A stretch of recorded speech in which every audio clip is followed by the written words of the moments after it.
stop right there. Before you commit to a new 3-row SUV, you'll want to see this.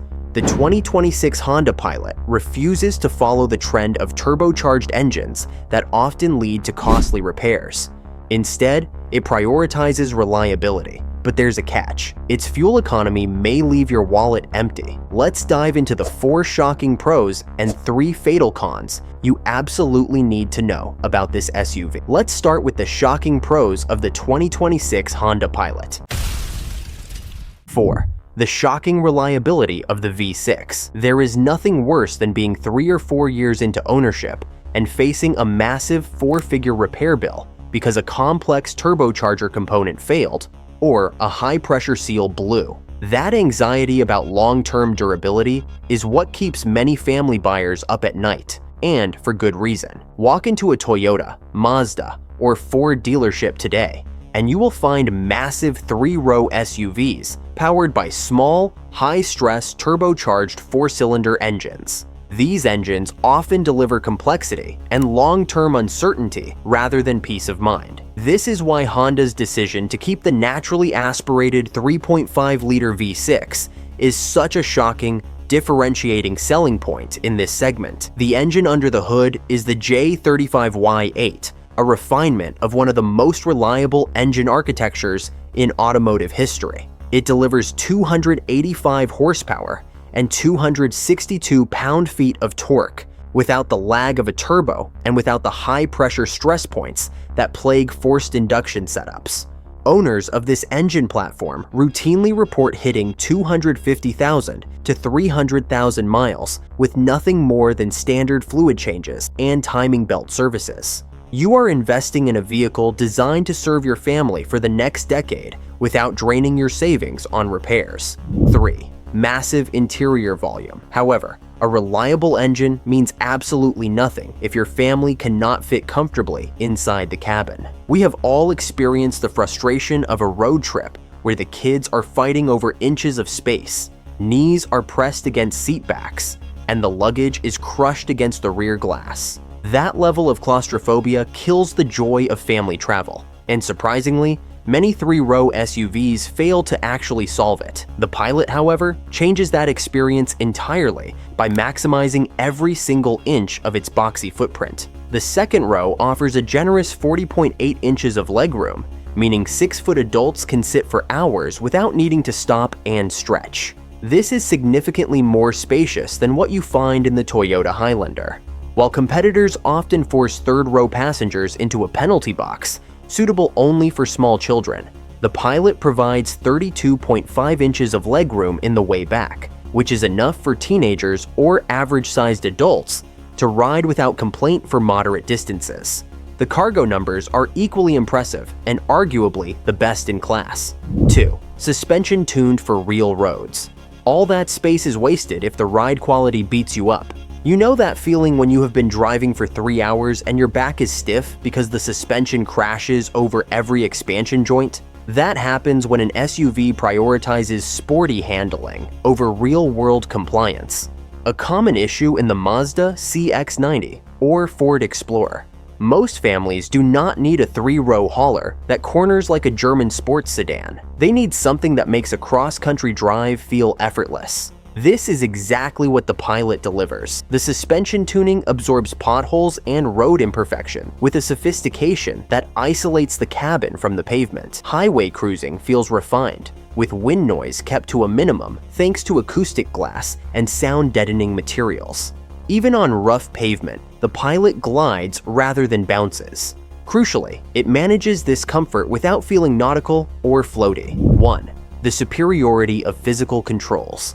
The Pilot's absolute best feature is something you might not appreciate until you drive a competitor. Have you ever spent 5 minutes trying to turn on the rear defroster because it is buried 3 menus deep in a touchscreen, or accidentally changed the temperature because you brushed against a capacitive slider? That frustration is becoming the industry norm as automakers eliminate buttons to save money and look futuristic. The Pilot's approach feels like a revelation because it respects your time and attention. Honda refuses to force you into sub-menus for basic functions. Climate controls remain large, physical dials that you can operate by feel without taking your eyes off the road. Volume and tuning are handled by knobs, not infuriating touch-sensitive sliders that lag or miss your inputs.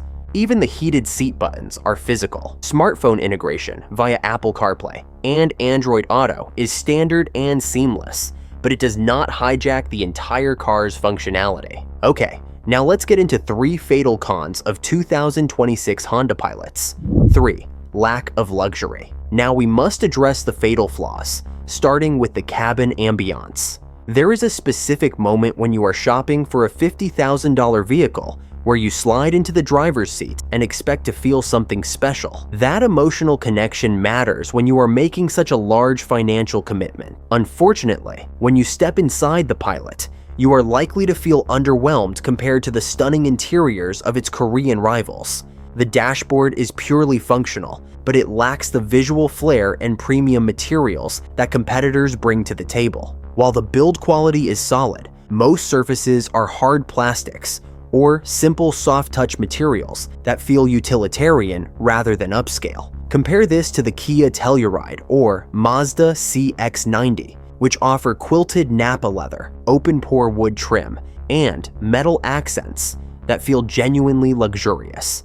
The Pilot sticks to a very conservative aesthetic that feels like it belongs in a rental fleet rather than a luxury driveway. It gets the job done and will likely withstand abuse from kids and dogs better than delicate materials, but it will not impress your neighbors or make you feel pampered during your daily commute. 2. Technology that is already obsolete. The interior design is sleepy, but the technology suite is where the Pilot truly shows its age. We live in 2026, where expectations for digital interfaces are shaped by high-resolution smartphones and instant responsiveness.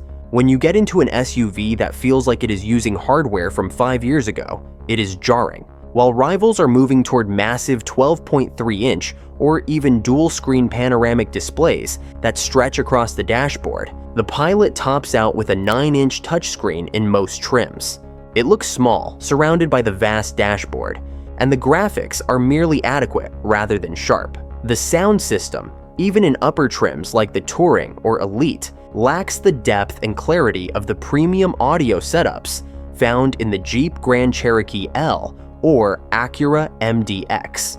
Furthermore, while the Honda Sensing Safety Suite is standard, the lane centering and adaptive cruise control systems are not as refined as the highway driving assist found in Korean competitors, often feeling reactive rather than proactive. If you value having the latest tech toys and a digital-forward experience, the Pilot is going to feel outdated the moment you drive it off the lot. 1. The financial con of no hybrid. The single biggest fatal con for the 2026 Pilot is what is missing from the spec sheet. While nearly every major competitor now offers an electrified powertrain to save you money at the pump, the Pilot remains gas only. The Toyota Grand Highlander Hybrid has been a top seller for years, achieving over 34 miles per gallon. The Mazda CX-90 offers a plug-in hybrid, and even the Ford Explorer gives you electrified options.